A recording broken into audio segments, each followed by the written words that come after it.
Hello नमस्कार सत श्री अकाल अस्सलाम वालेकुम। कैसे हैं जनाब? तो साथियों, एक तो अभिजीत दीपके का वीडियो आया है संभवतः उसके होटल रूम से, जहां उसने सरकार को आगाह किया है कि मानो कि अभी तो ये अंगड़ाई है, आगे और लड़ाई है। और दूसरा एक वीडियो आया है अर्नब गोस्वामी का, जो which is very shocking video, जो बात उसने बताई है। तो पहले तो 10 सेकेंड अभिजीत दीपके को सुन लेते हैं साथियों। Thank you to each and every one of you, and love you all. And as I said, and as I've been saying since day one, that this is just a beginning. The Cockroach Janata Party has a long way to go, and for sure we will go a long way. This is just a beginning. जय हिंद। जी हाँ साथियों, तो ये बात बोली है दीपके ने कि we have a long way to go. अब दूसरी बात बता दें कि बात करते हैं अर्नब गोस्वामी के वीडियो की। अर्नब के बारे में एक बात मैं और बता दूं ये वीडियो दिखाने से पहले, कि बहुत टाइम पहले, आई थिंक 7-8 साल पहले, मैं अर्नब के 2-3 डिबेट्स में गया था। उसके बाद साथियों मैंने जाना बंद कर दिया था, because I found his anchoring very loud. आपको दिखा रहा हूं कि अर्नब ने कल क्या बोला है, सुनिए, and it is very shocking. Why did Dharmendra Pradhan quit? Dharmendra Pradhan quit because it was pretty clear to the government that if he did not quit, there would be large-scale violence. Arnab Goswami बोल रहा है कि why did Dharmendra Pradhan quit, Dharmendra Pradhan ने resign क्यों किया? वो इस मारे किया कि सरकार को ये बिल्कुल क्लियर हो चुका था कि अगर धर्मेंद्र प्रधान ने रिजाइन नहीं किया तो देश में बड़े पैमाने में हिंसा हो सकती है। आगे चलिए। Let's be absolutely clear about that. Now, apparently, in the second round of talks yesterday, the CJP made it totally clear that thousands would march to Parliament, which meant अब यह बता रहा है अर्नब के सेकेंड या थर्ड राउंड ऑफ टॉक में CJP ने सरकार को यह बिल्कुल चेता दिया था और आगाह कर दिया था कि अगर हमारी बात नहीं मानोगे तो एक बहुत बड़ा मॉब पार्लियामेंट की तरफ फिर से कूच करेगा। आगे चलिए। a call for violence. The government had a choice: allow the CJP and its goons to ransack and ravage the Parliament of India, or take it on the chin, take a step back for peace.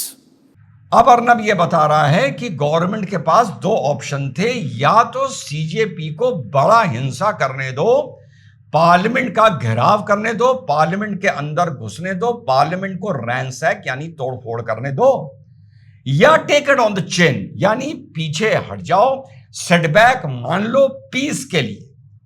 यानी जो अर्नब बता रहा है वो ये बता रहा है कि इन दोनों लड़कों ने अंदर बैठ के सरकार को धमकाया है और चिताया है, चिताया से ज्यादा धमकाया है। आगे चलिए। The actions of the CJP and their thirst for violence was so obvious that the government couldn't risk it. The CJP would take 5,000 workers to cross the gates of Parliament and then play victim and make reels even if one got hurt. जी हाँ साथियों, अब अर्नब ये बता रहा है कि इनकी जो भूख थी या प्यास थी हिंसा के लिए, वो इतनी मजबूत और इतनी सख्त थी कि गवर्नमेंट इस बात को रियलाइज कर गई कि 5,000 आदमी 10,000 आदमी पार्लियामेंट के अंदर घुस जाएगा और लेने के देने पड़ जाएंगे, जिसका जवाब सरकार के पास नहीं होगा। उसके चलते ये तय हुआ कि धर्मेंद्र प्रधान का इस्तीफा ले लो। वेरी फ्राइटनिंग, वेरी थ्रेटनिंग जो रिपोर्ट अर्नब अपने मंच से दे रहा है। इसके बाद साथियों, कल मैं जंतर मंतर के पहले भी देखे थे, लेकिन कल जरा पहले तो हम अपने हिसाब से डेटा देखते हैं, कहां से क्या रिपोर्ट बताएं। कल का तो कोई ऐसा डेटा था नहीं, तो हम ये देख रहे थे कि वाकई पुरानी रील्स में, नई रील्स में जंतर मंतर पे हुआ क्या। जंतर मंतर पे साथियों जो बदतमीजी के क्लिप्स और वीडियोस लड़के और लड़कियों की देखने को मिले हैं, they are really shocking. Nirbhaya के टाइम पर भी बहुत बड़ा आंदोलन हम लोगों ने देखा था। उसके बाद अन्ना हजारे के टाइम पर भी बहुत बड़ा आंदोलन देखा था। यानी इस 15 साल में वो चीज अब देखने को मिली है कि अन्ना हजारे के टाइम पर जो लोग 5 साल के होंगे, आज वो 20 साल के होकर जंतर मंतर पर बैठ के रील्स डाल रहे हैं, और उनकी जो गालियां हैं भद्दी भद्दी, दोनों तरफ से टारगेट इस राजनीति में किया जाता है। बीजेपी ने भी विपक्ष के नेताओं को किया है, विपक्ष के नेताओं ने भी बीजेपी को किया है। जो शब्द बोले हैं एक दूसरे के लिए, चलिए कोई बात नहीं, लेकिन जो चीज अब देखने को मिली है, क्या यही वाकई में जेन ज़ी है जिससे बतौर अर्नब सरकार ने बैकफुट ले लिया ये सोचकर कि हिंसा भड़क सकती है? अब मैं ज्यादा ऑटोप्सी पे, आलोचना पे, इस पे नहीं जा रहा हूं, मैं भविष्य की बात कर रहा हूं। आज साथियों, आप लोगों को पता है ये बात, पहली बार for the first time, first with the capital F, मैंने 3-4 रील्स पर जाकर कमेंट किया।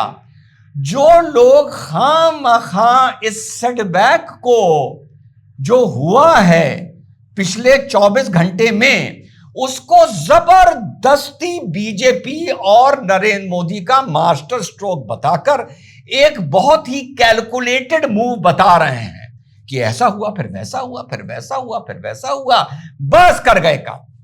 कुछ मीम ऐसे चल रहे हैं कि विपक्ष हुआ बेरोजगार।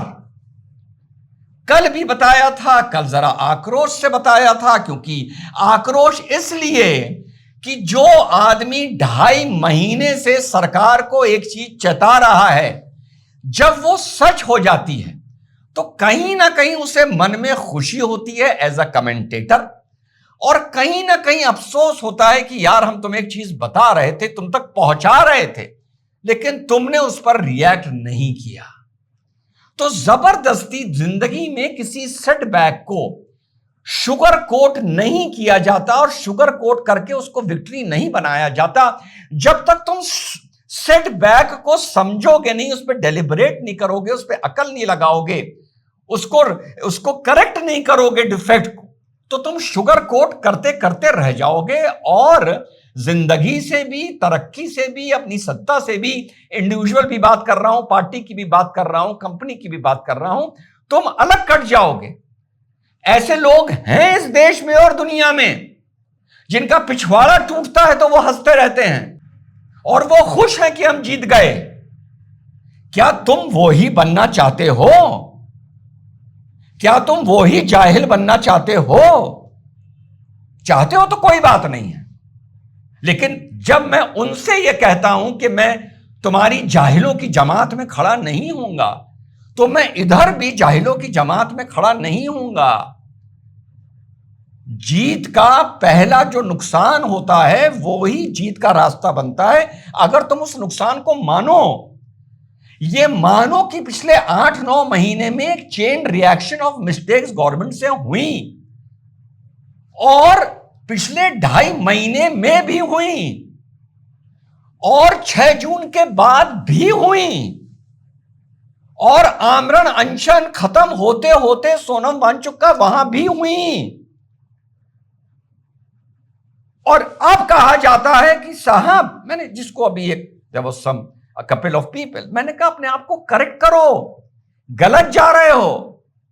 जो काम कांग्रेस के चमचों ने 60 साल में करा दिया, तुम क्या वो 15 या 20 साल में ही करवा दोगे?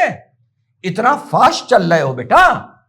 अब इसका एक दूसरा मतलब भी है, जो आके रफू कर रहे हैं कि ये तो दीपके के पीछे बॉस चल रहे थे, तो फिर साथ में ये भी कह दो कि 2.5 महीने से बॉस ही ये बवाल देश में करवा रहे थे, देश की ऐसी की तैसी करवा रहे थे, जेन ज़ी से गालियां खाने में उन्हें खुशी हो रही थी। फिर पूरी बात बोलो ना, अगर उनको मास्टर प्लानर मान रहे हो, या ये मानो कि सेटबैक हुआ है।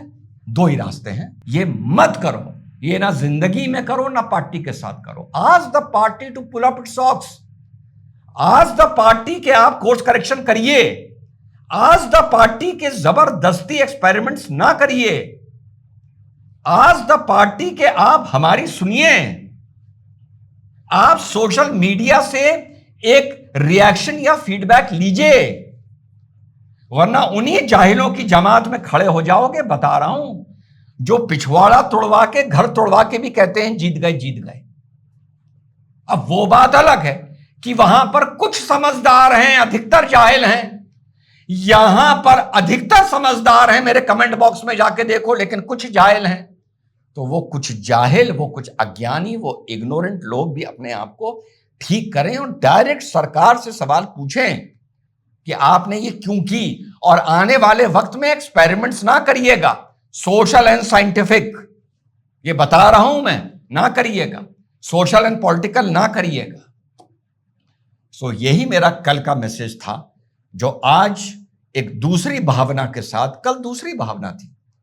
2.5 महीने 8 महीने कोई मंच अगर कहता रहे तुम गलती कर रहे हो, गलती कर रहे हो, तो या तो हंसी आएगी या गुस्सा आएगा। यही दूसरे लोगों के साथ मेरा होता है, यही दूसरों के लोगों के साथ मेरा होता है। और आज दूसरे लोगों को ये चीज समझ आ जानी चाहिए कि रिजवान जब हमसे बताता है कि मुंह की खाओगे तो हम मुंह की खाते हैं, और रिजवान जब बीजेपी से भी बताता है, सरकार से, कि मुंह की खाओगे तो मुंह की खाई है। अब कोई अगर ये कहे कि साहब अब आप अपनी मैं बहुत करते हैं, तो भैया मैं करूंगा।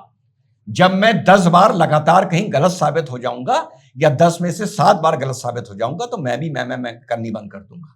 मेरी मैं से अगर प्रॉब्लम है ना, इसका मतलब यह है तो मैं सच्चाई से प्रॉब्लम है।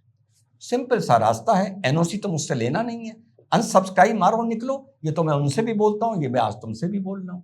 मैं नहीं बदलूंगा। जय हिंद, वंदे मातरम, खुदा हाफिज।